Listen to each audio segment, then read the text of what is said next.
अब परमात्मा क्या बताते थे भाई, कै खाना कै सोवना और न कोई चेत, अरसा मित्र विसार दिया तने बालापन का मित्र। परमात्मा अपनी महिमा आप बता कर जाते हैं। आप पे आरती, आप पे साजे, आप पे किंगर, आप पे बाजे, आप पे ताल झन झनकारा, आप नचे अब देखण हारा। वो परमात्मा स्वयं ही आते हैं, अपने द्वारा रची हुई सृष्टि की जानकारी स्वयं ही बताते हैं। ब्रह्मा विष्णु महेश और काल की सतीथि से भी परिचित वही कराते हैं कि जिनको तुम परमात्मा मान बैठे हो ये मोक्षदायक नहीं है, ये तुम्हारे को इस काल के जाल में फंसाने का ही उत्तम साधन है, फंसाए रखने का।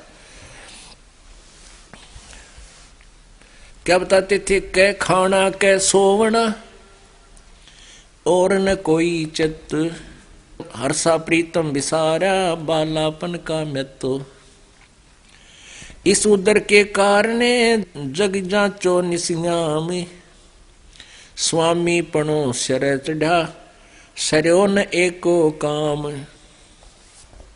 अब क्या बताते हैं कि या तो कोई भक्ति करना नहीं चाहता, और जिसने थोड़ा सा ज्ञान इधर उधर से कर लिया इकट्ठा, कहीं की ईंट कहीं का रोड़ा, वो स्वामी पाक जाता है, महंत बन जाता है, गुरु पद पर बैठ जाता है। फिर वो नहीं सुने किसी की, चाहे कुछ भी बने। और जबकि हमने कल्याण के लिए मान बढ़ाई, ये सब त्यागनी पड़ेंगी। जैसे परमात्मा कहते हैं, अपनी वाणी आप ही बताते हैं, साहेब के दरबार में ये गाहक कोट अनंत, चार चीज चाहते हैं ये रिद्धि सिद्धि मान महंत। साहेब के दरबार में ऐसा कोई एक, इन चारों को त्याग के वो चाव है पुरुष अलेख। इन चारों को रिद्धि सिद्धि मान महंत स्वामीपना इसने भूल के परमात्मा पाने के लिए ये सब त्यागनी पड़ेंगी।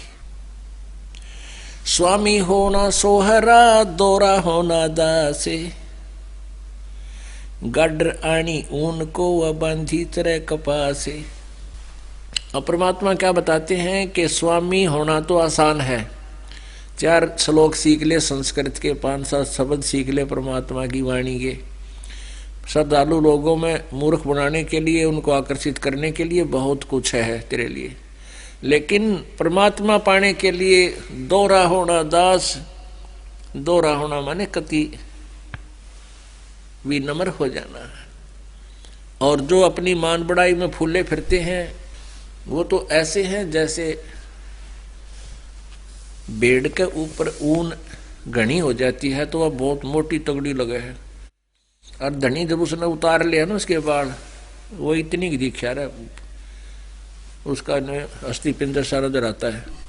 तो परमात्मा कहते हैं कि तू यहाँ तेरे को 10-20 प्रणाम करने वाले हो गए और महाराज जी कहने लगे तो ऐसा है जैसे बेड़ के ऊपर कपास व रुई, और वहां पर काल तार लेगा, फिर जीव का जीव रह जाएगा। तो ऐसे ही परमात्मा ने हमें समझाने की चेष्टा की है। इस कलयुग का स्वामी लोभिया ये मनसा धरे बधाए, देवे पैसा ब्याज को फिर लेखा करता जावे। एक ऐसा नकली गुरु था,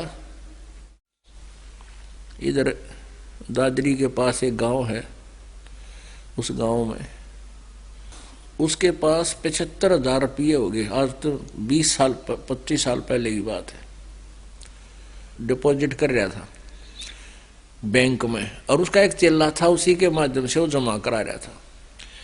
पक्का चेला, बहुत उसके आगे तागे सारी सेवा, उसका खूब सत्कार करे।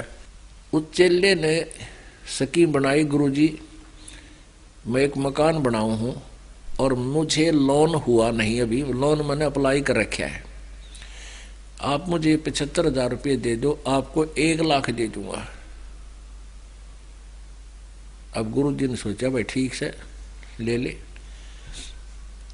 अब उसने वो मकान बना लिया और रुपये लग गए 2 लाख, 75,000 गुरु जी के लग गए, और लोन लिया था वो भी लग गया।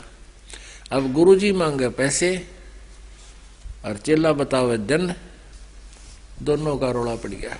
जैसा कि उसके चेलों ने बताया दूसरों ने इस दास से, कि फिर आखिर में उस चेले ने वो गुरुजी मरवा दिया। रात ने आश्रम एकला था, तड़के मरा पाया। अपने आत्माओं परमात्मा ये याद दिलाना चाहते हैं कि ये बीमारी छोड़कर तो तू साधु संत बना, और वह फांसी फिर गल में गाल ली। बता के संत बना के तू भगत, यानी भक्ति तो आसपास भी कोई ना, कर्म भी बिगाड़ दी, जन साधारण से भी गिर गया। कहते कलयुग का स्वामी लोभिया, गुरुजी लोभिया, मनसा रहे बंधाए, यानी अपनी इच्छाओं को बढ़ाए रहता है। देवे पैसा ब्याज को फिर लेखा करता जावे।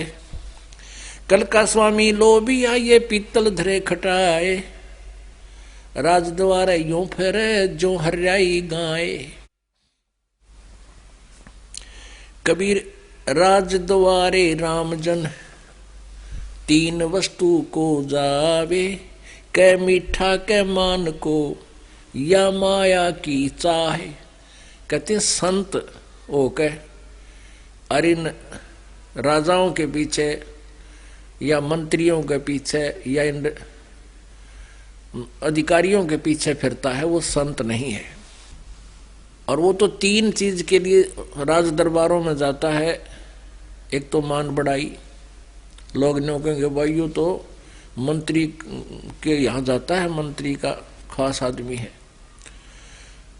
और फिर जाते वहां उन्हें प्रसाद मिठाई मिला, कोई बूरा, पहले बूरा बेया करते घी में अच्छी गच, और फिर चलते समय दक्षिणा देते हैं। आम आदमी तो 1 रुपया देवे, वो राजा देवस मेरे ख्याल 1000 रुपये दे दे। तो क्या बताते हैं कि कभी राजद्वारे रामजन तीन वस्तु को जाए। कै मीठा कै मान को, सत्कार के लिए दुनिया फिर आदर करे, और या माया की चाहे।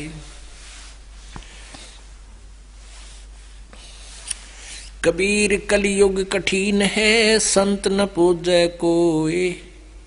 कामी क्रोधी मस्करे है तिनको आदर होवे। हरि सिमरन साची कथा कोई सुन है काने। कलयुग पूजा दंभ की और पाखंडी को माने। परमात्मा बताते हैं कि सच्ची कथा, सच्ची कथा जो ये दास बता रहा है, ये परमात्मा पहले बताया करते थे कि ब्रह्मा विष्णु महेश पूजा के योग नहीं है। ये कर्म नाश पाप आपके दुखों का निवारण नहीं कर सकते, ये आपको मोक्ष नहीं दे सकते, ये भी अविनाशी नहीं है, ये नाशवान है। तो कहते हैं यह सच्ची कथा और यह सच्चा सुमन। कोई कोई सुन है कान, कोई एक सुन है कान, मुश्किल तो एक आध सुनता है। और कलयुग पूजा दंभ की भाई पाखंडी को मान। कलयुग में पूजा दंभ की और पाखंडी की इज्जत होती है। तारा मंडल बैठ कर ये चांद बड़ाई खावे। उदय हुआ जब सूरज का स्यों तारों छिप जावे।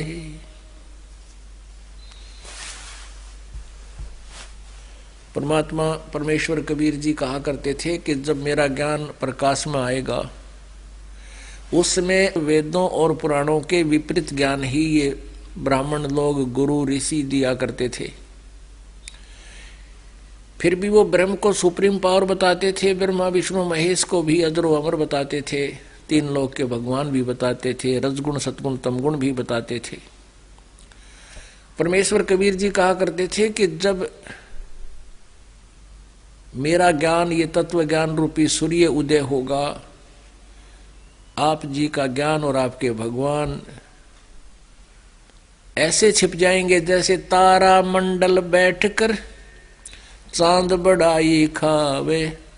उदय हुआ जब सूरज का स्यों तारों छुप जावे।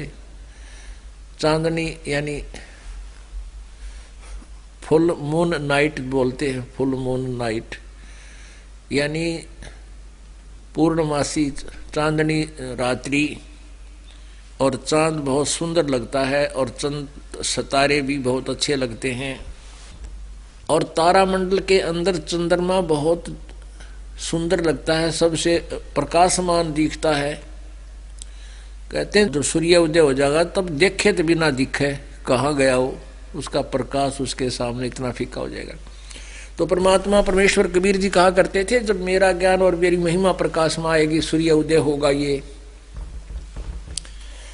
उस समय जो तुम्हारा ज्ञान और ये भगवान ऐसे फीके हो जाएंगे। श्रीमद् भगवत गीता अध्याय नंबर 2 श्लोक नंबर 46 यानी 46 में गीता ज्ञान दाता स्वयं कहता है ये काल के जब तत्वदर्शी संत तुम्हें मिल जाएंगे वो तत्व ज्ञान बतावेगा। तत्व ज्ञान से फिर आपको सभी भगवानों की स्थिति का परिचय हो जाएगा। उस समय आप जी के मन की स्थिति ऐसी हो जाएगी जैसे बहुत बड़े जलाशय की प्राप्ति के उपरांत जैसी आस्था छोटे जलाशय में व्यक्तियों की रह जाती है। पुण्यात्माओं, जिसमें ये गीता जी का ज्ञान प्रदान किया जा रहा था उस समय जलाशयों से, तालाबों से, जोहड़ों से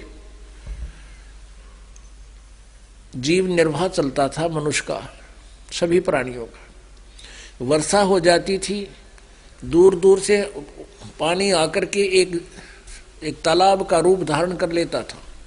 उस तालाब के आसपास 20-30 झोपड़ियां डाल लेते थे। पहले ऐसे छोटे छोटे गांव नगर हुआ करते, 50 घर हो गए, 20 हो गए, और सारा जीवन उसी से नहाने के लिए जल लेते थे तालाब से, उसी से पीने के लिए, उसी से कुछ थोड़ी बहुत सब्जी बोल लेते, उसी से सिंचाई करते थे। कहने का भाव ये है कि यदि 1 वर्ष वर्षा ना हो तो उस तालाब का जल सूख जाता था, और 2 वर्ष वर्षा ना हो तो अकाल पड़कर वो सभी नष्ट हो जाते थे, उसके आश्रित प्राणी, व्यक्ति भी, प्राणी भी।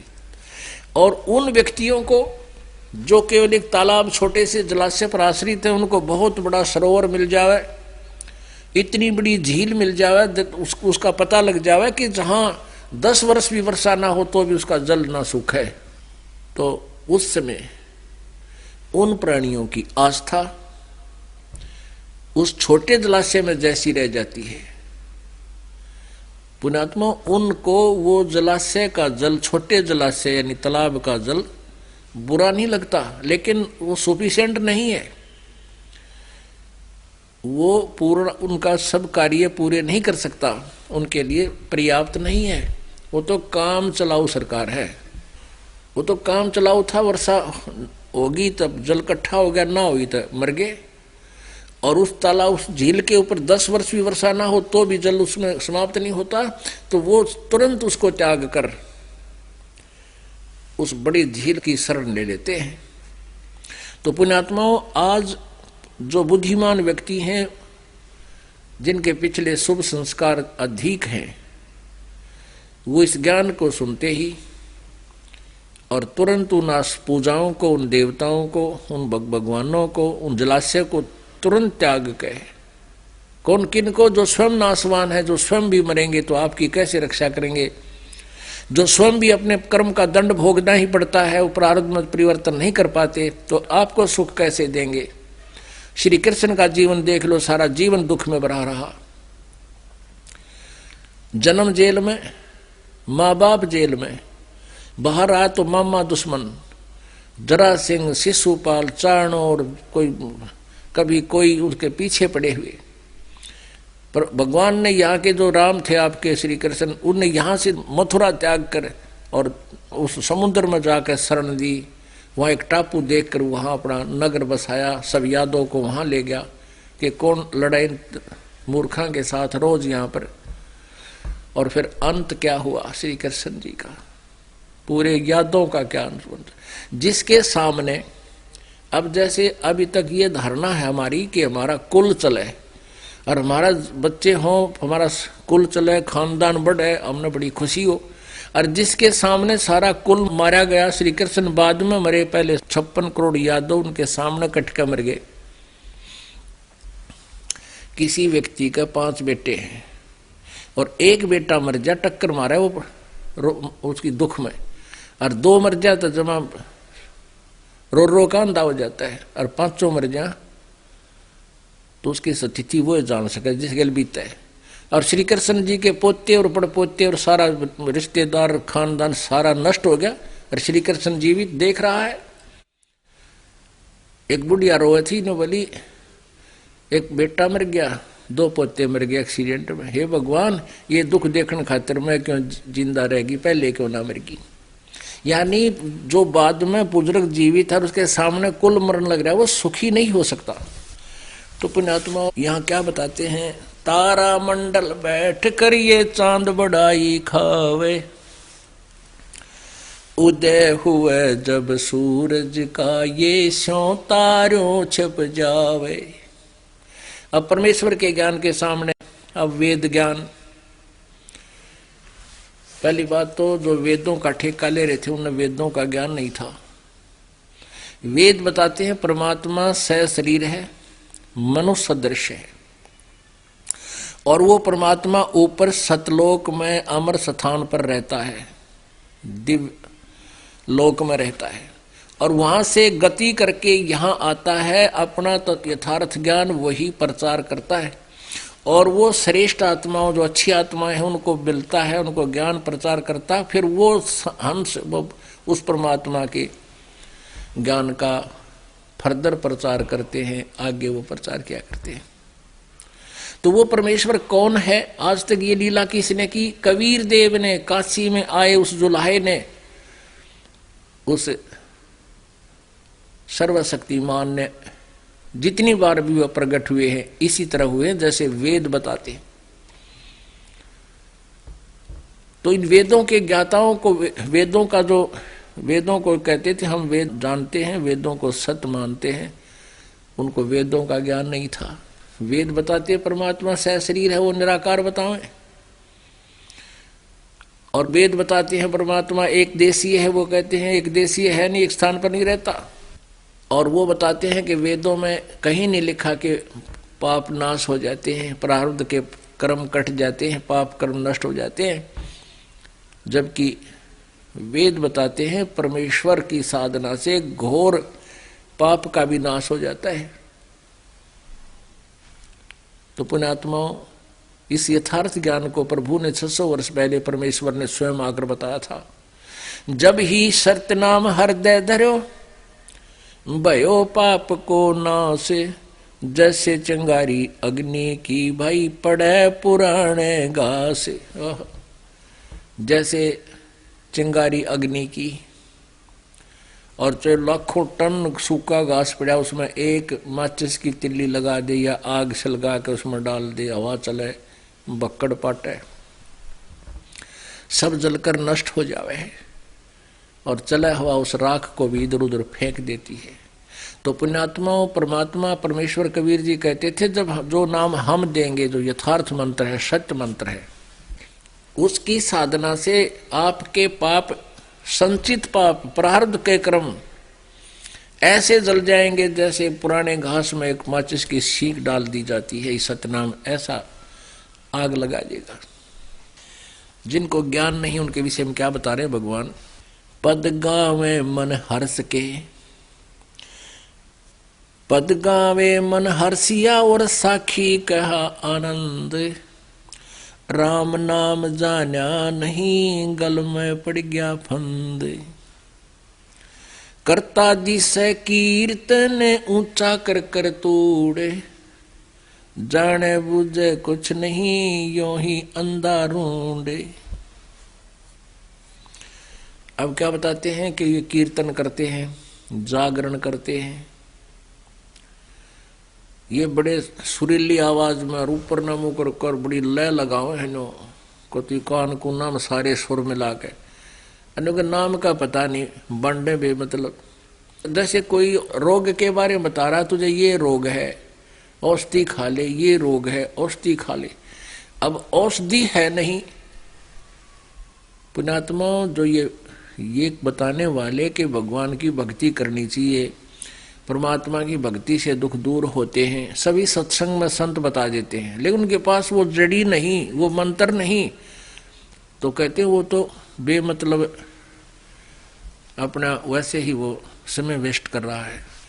पद गाया मन हर्षिया साखी कहो आनंद, राम नाम जाण्या नहीं यों ही अंधा रूंडे।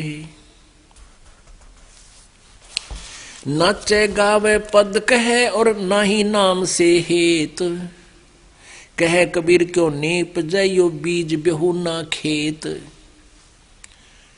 अब खूब बढ़िया गांव है ये, आपने देखा होगा, और संत खड़े होकर नो डांस करने लग जाएंगे, क्यों न तो रे जानते मतलब सांगी हैं, तो संत थोड़े हैं, उन्हें तो दो तरीके से ये भोली आत्मा पीछे लगे रहे वही अपना ले। अब परमात्मा बताते हैं नाचे गाँव में पद कहें और नाम न चिन्ह हेत, परमात्मा के नहीं नाम से हेत, वो सच्चा नाम उसकी लगन नहीं, उसकी प्राप्ति नहीं उनको। कहे कबीर क्यों नीप जय वो बीज बेहू ना खेत, खेत समार दिया। जैसे आप जी सत्संग में जाते हो और संत जिनको आप गुरु मानकर जाते हो, परमात्मा की वाणी और सुनाए सुनाए लोक वेद से इतना तो बता ही देते हैं, मनुष्य जीवन भगवान ने इसीलिए दिया है, भक्ति करनी चाहिए, मनुष्य जीवन बार बार प्राप्त नहीं होता, ये बातें तो आपको प्रेरित वो कर देते हैं, लेकिन नाम उनके पास है नहीं। कहते हैं बीज बिना को नीप जाए, कहे कबीर कैसे नीप जाए वो बीज भी हो ना खेत, जिस खेत में बीज नहीं बो रखा है उसमें उपजेगा, उसमें होगा क्या। ऐसे ही यदि बीज बो भी रखा है, नाम दे भी रखा है, वो मोक्षदायक नहीं है, पाप नाशक नहीं है, तो व्यर्थ है। और पुण्यात्माओं जिन्होंने मान लीजिए कोई नाम देता है, क्योंकि ये जो मंत्र यथार्थ मंत्र इस दास के अतिरिक्त परमात्मा कबीर जी ने कलयुग में किसी को दान करने का आदेश नहीं दे रखा। जिन महापुरुषों को ये नाम दिया उन्हीं तक सीमित रखने का उनसे प्रतिज्ञा करा ली थी। धर्मदास तो ये लाख दुहाई, ये सार नाम कितबार न जाई, सार शब्द बार जो पढ़ी, बिचली पीढ़ी हंस न तिरही। कबीर पंथियों को भी सार शब्द का पता नहीं है। इस दास पर मेहर करी भगवान कबीर परमेश्वर।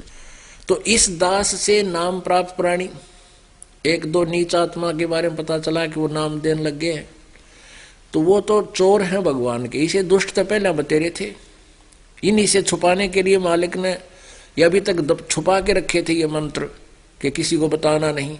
लेकिन अब उनकी दाल गला नहीं, क्योंकि जनता शिक्षित होगी और ये दास रह रहकर ज्ञान सीडीज के माध्यम से, सत्संग के माध्यम से, और फिर आप जी और दूसरों को बताते हो, तो उनसे फिर उनकी जाल में को फंस भी गया ज्ञानता से, फिर भाग गया होगा छोड़कर उन दुष्टों को।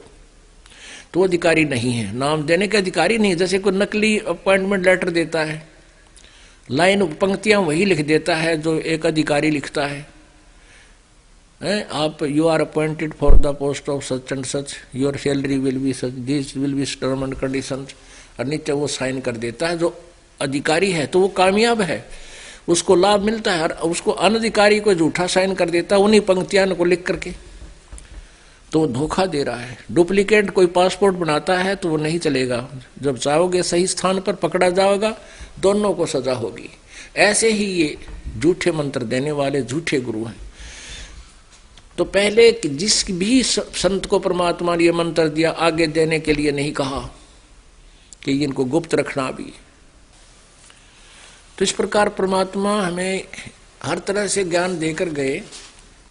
कहते हैं कई भक्त जो यहाँ से विमुख हो गए इस दास से, वैसे चले गए, वो नाम नूम तो नहीं देते, उनको इतना तो पता लग गया भी बोझ अपने सिर पर धरना नहीं चाहिए, वो नाम छोड़ गए। अपनी नालायकी के कारण, अपनी कोई कमजोरियों के कारण, बुराई ना छूटने के कारण। तो एक आधा चला गया, तो वो क्या कहते हैं बाप बैठ के घर पे कि हम तो वही तो मंत्र जाप कर रहे हैं, और वहां नहीं जाओ हम गुरु जी के पास, हम वही मंत्र करें, रोज आरती करते हैं, नित्यनेम भी करते हैं। परमात्मा कहते हैं सतगुर शरणा छोड़ गए, सतगुर संगत छोड़ गए, और लाख वर्ष जप कीन, इंद्री कर्म ना मोक्ष होए फिर काल का अधीन। अपने आत्मा 100 बार ज्ञान देते हैं और ऐसे ऐसे कर्महीन इंसान 10-10 साल या ना ज्ञान सुनकर सेवा करके और कर्म बिगाड़ के चले गए। तो इतने दिन ज्ञान सुनकर तो आदमी नाक रगड़ दे आकर के। और कहते हैं परमात्मा बार बार समझाते हमें कि सतगुरु संगत छोड़कर जो लाख वर्ष जप कीन इंद्री कर्म ना मोक्ष है फिर काल का अधीन। परमात्मा के मार्ग ने छोड़ के गुरु जी को छोड़कर सतगुरु संगत छोड़ के अपनी मर्जी से लाख वर्ष जप करते रहियो काल के अधीन रहेंगे। अब जैसे गुरु मानुष कर जानते ते नर कहिए अंधे होए दुखी संसार में फिर आगे यम के फंदे। अब उन व्यक्तियों की जो यहां से विमुख हो गए अपनी चतुरता के कारण मूर्खता के कारण, वैसे तो मूर्खता के कारण लेकिन अपने आप को अधिक चतुर मानकर, तो उनके संग आगे की बनेगी। मान लीजिए उन्होंने 5 वर्ष 4 वर्ष 6 वर्ष अच्छी भक्ति की दान भी किया तो वो गुड अकाउंट में डिपॉजिट हो गए उनके ऊपर सारा क्रियाएं। जब तक उनके पुण्य चलेंगे तब तक उनके घर पर कोई आपत्ति नहीं आवे क्योंकि पुण्य से सुख होता है। और जब वो पुण्य समाप्त होंगे फिर इतनी बिजली गिरेंगी उनका समझ में नहीं आवेगी। एक व्यक्ति कह रहा था जी, अब दोबारा नाम लिया उसने आके, ने बोला जी 4 साल धक्के खा के ब्रेनमैटी करवा के उसका अपने भी कैंसर शुरू होगी और उल्टा यहीं आकर नाक रगड़ा उसने। अब उपदेश लिया ये भगवान जाना ठीक होगा कि ना होगा तो परमात्मा की कृपा, लेकिन कर्म बिगाड़ लिए उसने तो उन गेला न्यों बनेगी। तो पुण्यात्मा जब तक प्राणी के पुण्य चलते इतने तो भगवान का निकट भी नहीं आता और परमात्मा और काल के करे है। फिर अब जैसे जो बच्चा यहां से विमुख हो गया, जो परिवार व्यक्ति यहां से चला गया, उसका नाम कट गया विद्यालय से।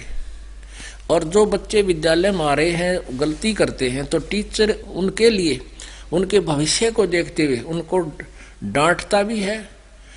होमवर्क क्लास वर्क में गलती करते हैं नहीं करके लाते हैं तो धमकाता है, उनको खड़ा करता है और उनको खूब टाइट रखे उनके भविष्य को नजर में रखते हुए। और वो फिर और सुधर के आवे, गुरुजी धमका रहे हैं पीट रहे हैं और वो फिर अच्छी तरह सुधार करके आते हैं तो वो बच्चे सफल होते हैं। और जो अध्यापक धमका दे फिर स्कूल में जा को नहीं तो फिर क्या बना करते हैं, उनकी ब्रेनमैटी हुआ करती है। अब हम परमात्मा के दरबार में, हम स्कूल में हैं, आप जी परमात्मा के इस मोक्ष वाले जन्म मरण के रोग कटने वाले मोक्ष प्राप्ति वाले विद्यालय में आ गए और ये दास या टीचर है। आप वो मर्यादा भंग करोगे जिससे आपके स्टडी में परमात्मा के इस अध्ययन में मोक्ष में मार्ग में भक्ति भंग करेगा, बाधा करेगा, तो ये दास उनको धमकावेगा और बार बार करड़ा भी करेगा कि तुम गलती करते हो, आगे नहीं करोगे, खबरदार आगे किया तो करो तो यहाँ मत आना। क्योंकि यहाँ वही व्यक्ति आएगा वही जिसने परमात्मा को पहचान लिया और सुधार करके आएगा। और जो सुधार करके नहीं आता है तो ना भाई क्या करें, दुख तो बहुत होता है कि ये गया काल के मुंह में। हमें तो पता है, उसको तो नालायक को पता नहीं, पता होता तो जाए नहीं। तो अब क्या कहते हैं कि हमने कोई कष्ट को नहीं, हमें कोई दुख नहीं है जो यहां से विमुख होकर चले गए। और हम वही मंत्र करते हैं, उसी तरह आरती करते हैं, जोत लगाते हैं, हमें कोई कष्ट ही नहीं है। अब अपने आत्माओं जब तक आप यहाँ आते रहे वो व्यक्ति तो हमें 100 बार बताते थे आज पोते का न्यू हो गया, आज पोती का यह गड़बड़ होगी, आज लड़के का नुकसान हो गया। और ई बिनो के हमारा कोई नुकसान ना होता, हम वहां से छोड़ के आएंगे। उसका क्या कारण है, जैसे बच्चे स्कूल में आते हैं अध्यापक टाइट रखता है और जो स्कूल में नहीं आते छोड़ के विद्यालय में वो चाहे गजा बारी लो, टीचर ने क्या लेना देना, अंडे का धक्के खानता आगे पता लग जाएगा उसको। तो वो टीचर फिर उन्हें उड़ धमकाना ना जा, तू गधे पे क्यों बैठा है, वो तो मजे ले रहा है, वह ठाठ हो रहे हैं मेरे। तो वो लोग गधा पे बैठ गए जो नो कहें वो हमारा कोई दुख नहीं है। तो परमात्मा उन्हीं को सेट रखता है, थोड़ा बहुत कष्ट भी रखता है ताकि ये भगवान के चरणों में पड़े रहे। तो इस प्रकार हमने अपने इस मार्ग को सुचारू रखना है। अब क्या बताते परमात्मा, जाके हृदय हरि नहीं और शिष्य शाखा की भूखे, सो नर उभा सुख सी जो बनदा जारूखे। कहते हैं जिसके हृदय में भगवान की प्राप्ति की का उद्देश्य नहीं और शिष्य शाखा की भूख, चेले बनाने की भूख है, वो अंत में उसकी वह दुरुति होगी जैसे बन में आग लाग जाए, जड़े पाछे रूख टूंड खड़े रहा करें, ऐसी स्थिति हो जाएगी उन लोगों की लास्ट में। शिष्य शाखा संसार गति, सेवक प्रत्यक्ष काले, बैरागी छावे मड़ी ताको मूल न डाले। अब क्या बताते हैं परमात्मा, शिष्य शाखा संसार गति और सेवक प्रत्यक्ष काल है। अभी आपको बताया कि एक चेले ने अपना गुरु मार दिया 75,000 रुपया पे उसके। तो कहते हैं ऐसे जो व्यक्ति बकवाद करते हैं, परमात्मा से विमुख है, नाम उनके पास है नहीं, ढोंग संत का कर लिया कितना बैठ के जाकर डेरे में, तो वो सेवक तो उसके काल है, प्रत्यक्ष काल। और वो जो गुरु बन गया जिसके पास सिद्धार्थ ज्ञान भक्ति और नाम नहीं है, वो संसार गति में ही है। पुणात्मा, आप जी का सौभाग्य है कि आपको इस ज्ञान सुन रहा है, आप कोई किसी भी माध्यम से सुन रहा है, कोई पुस्तक भी पढ़ रहा है, कोई सीडी भी देख रहा है, या प्रत्यक्ष आकर यहाँ ज्ञान सुन रहा है। और अरबों खरबों मनुष्य सारा दिन डले ढोरे एक पेट के लिए धक्के खाते फिरते हैं, 100 झूठ बोलते हैं, निरे कोड इकट्ठा कर रहे हैं, अपने पाप कर्मों को फोड़ रहे हैं, जन्म को फोड़ रहे हैं, पाप कर्म ढो रहे हैं। और आप जी को ये ज्ञान हो गया, आपके अंदर कितनी उमंग दी भगवान ने, आप काम भी छोड़ कर आते हो। पुण्यात्माओं, कोई भी कार्य है करने से होता है। जैसे हम बच्चों को पढ़ाते हैं, 12, 13, 14 वर्ष जितना भी वो शिक्षा ग्रहण करना चाहता है, उसको हम कति फ्री छोड़ देते हैं और अन्य परिवार से अधिक उसके खाने की, ड्रेस की अधिक ख्यास रखते हैं, ध्यान देते हैं। और 12, 13, 16 और फिर ट्रेनिंग करे तो 20 वर्ष तक, 25 वर्ष तक उस बच्चे से हम कोई कार्य नहीं लेते और पैसा भी बाढ़ की तरह फूकते हैं। किस उद्देश्य से कि बच्चा बड़ा होकर के अपने पैरों पर खड़ा हो जाएगा। 25-20 वर्ष के बाद वो लड़का या लड़की 2 रोटी के ब्योंत उसका होगा। अब हम क्या करते हैं, ज्यादा अच्छी शिक्षा इंजीनियर, डॉक्टर या कोई IAS IPS बना देते हैं। किस उद्देश्य से कि ये घने धन इकट्ठा करेंगे, बड़ी कोठी बनाएंगे, टी टी करते कार मचालेंगे। ये उसका दुश्मन होगा आखिर में, क्योंकि उसमें मान बढ़ाई आ जाएगी, माया की हवस बढ़ती चली जाएगी और होगा वही जो उसके भाग्य में है, पहले पूर्व निर्धारित है, वही बच्चे इन पोस्ट को प्राप्त होते हैं। ना तो सभी इसी उद्देश्य से पढ़ते और पढ़ाते हैं।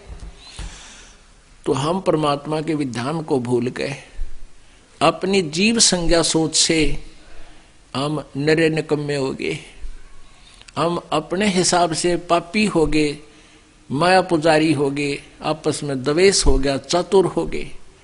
तो इस सारे दोष को समाप्त करने के लिए हमने परमेश्वर कबीर जी के इस अध्यात्म ज्ञान की अति आवश्यकता है। इस अध्यात्म ज्ञान के सुनने के बाद फिर परमात्मा की तरफ रुचि भी बढ़ेगी और शांति भी होगी। तो इसके लिए अब ज्यादा से ज्यादा समय भगवान के लिए निकालो।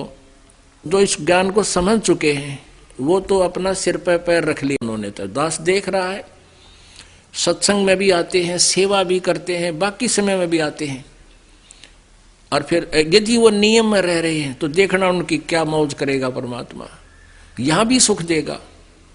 और यहां से जब जाएंगे विमान में बैठ कर जाएंगे, आए हैं सो जाएंगे ये राजा रंग फकीर, एक तो सिंहासन चढ़ कर जा, एक बंधे जात जंजीर। मरना सभी ने है, यहां से शरीर सब छोड़कर जाएंगे, लेकिन जाने जाने में बहुत अंतर होगा। एक तो परमात्मा आकर लेकर जाएगा इस दास के रूप में, कहो बैठो बैठो ये जहाज जा रहा है, और तुरंत आप जी उसमें चढ़ जाओगे, आपको पता भी नहीं लगेगा हमारी मृत्यु हुई है या हम कहीं सत्संग सुनने जा रहे हैं गुरु जी के साथ। और जो भक्ति नहीं करते उनके अंत समय में ऐसी ब्रैन माटी होगी, टट्टी पेशाब निकल जाएगा। आप देख लेना कभी ऐसा कोई व्यक्ति की मृत्यु होता, चाहे कोई किसी भी बड़ी पोस्ट पर हो, उसका देखना कितना बड़ा धनी हो, जिसके पास ये सत भक्ति नहीं है उसकी मृत्यु देखना। इसको नहाते किस लिए है? इसलिए स्नान कराते हैं, उसका बुरा हाल होया पावर टट्टी माए निकटी कपड़िया के वहाँ है लाड़ पड़ जाए, तो फिर उसको नुहावा, अब फिर नुहावा जब वो कति फूकण की तैयारी हो ली। कहने का भाव यह है कि जो वो तो क्यों डरते हैं, क्योंकि यम के दूत इतनी भयंकर आकृति दिखाते हैं उसको शरीर छुड़वाने के लिए, ना फिर सीधे बाले ठोकर अंदर से, वो भयभीत होकर के उस टट्टी पेशाब निकल जाता है। जब वो डरता हुआ उस शरीर को छोड़कर भागने की चेष्टा करता है, फिर उसकी बाजू पकड़ लेते हैं सूक्ष्म शरीर में वो यम के दूत। और जो परमात्मा की भक्ति करते हैं उनको परमात्मा विमान में बिठाकर लेकर जाएगा। कहते सतगुरु शरणा आकर फिर धर्मराज डर कैसा, यम के दूत भी निकट नहीं आ सकते। एक भक्त बता रहा था जी मैं सपने में मर गया, यम के दूत आए मुझे लेकर चले। मैं बोला रखी चले भाई, चल सत्संग में चलांगे। मैं उनके साथ हो लिया। आगे जाके वो कहने लगे कहाँ ले जा रहे हो? मुझे सत्संग तो नहीं है, ये सामने लिख रखा है यमराज यमदूत। ने बोला तुझे धर्मराज के पास पेश करेंगे, फिर तेरा बकल तारेंगे। बोला मेरा और उनकी लड़ाई होगी कि तुम्हारा और हमारा के मेल भाई, हम तो कबीर जी के चेले हैं, शिष्य हैं, कबीर जी के उपासक है, हमारा कबीर इष्ट है, हमारे गुरु जी ये हैं, और हमारा थारा कोई मेल नहीं, धर्मराज काम नहीं जाया करते, भाग यहाँ से। उनकी लड़ाई होगी शुरू। एक तो लड़ेगा, एक बाज के उस धर्मराज के पास गया, कहने लगा जी एक न्यू का है हम तो कबीर जी के पुजारी हैं और उनके शिष्य हैं ऐसे ऐसे, और हमारा तुम्हारा कोई मेल नहीं, तो गुट्टों गुट्टा हो रहा है हमारे साथ। धर्मराज ने बोला रहा छोड़ दो भाई, क्यों मन नहीं मरवाओ तुम, जान दो उसको, कित ले आए तुमने कम्यो। कहते जब वो छोड़ दिया उन्होंने, वो दूसरा भी भाज गया। तो मैं वापस आया जब शरीर में, मेरा पसीने आ रहे नो, सूख रहा मुख, अलग सूख रहा मेरा, और सारा कापू पसीने छूट रहे, एकदम उठा।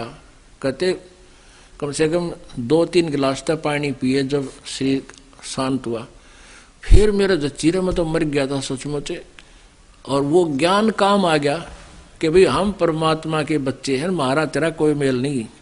परमात्मा कहते सतगुरु शरण में आकर धर्मराज डर कैसा, इन काल के दूता जिक्र किए। बोलो सतगुरु जी।